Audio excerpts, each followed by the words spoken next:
કેન્દ્ર સરકારે જે બજેટ પેશ કર્યું એમાં ગુજરાતને ભારોભાર અન્યાય કરવામાં આવ્યું છે. આગામી સમયમાં બિહારની ચૂંટણી છે, તો હવે યાર ચૂંટણીલક્ષી બજેટો થવા માંડ્યા.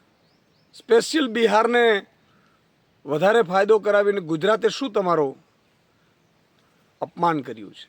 ગુજરાતે તમને ભારોભાર મત આપ્યા છે.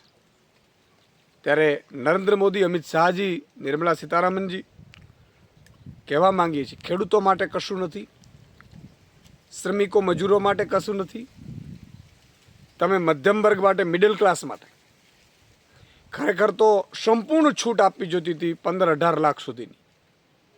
એમાં પણ તમે જે છૂટ અત્યારે મોંઘવારીની દૃષ્ટિએ હોવી જોઈએ એટલી પણ નથી. પેટ્રોલ ડીઝલને તમે જીએસટીમાં સમાવ્યો નથી.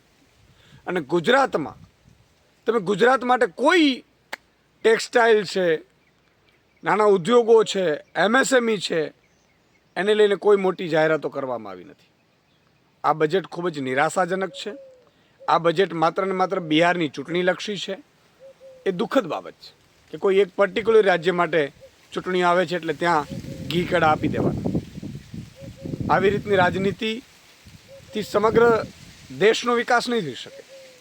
આજે ગુજરાતનો ટેક્સટાઇલ ઉદ્યોગ હોય, તમે જુઓ મોરબીનો સિરામિક ઉદ્યોગ હોય, ડચકા ખાઈ રહ્યું છે. ખેડૂતો એના માટે એમએસએમઈ, ખેડૂતો માટે એમએસપી, આ બધામાં કોઈને હરખાવા જેવું આ બજેટ નથી.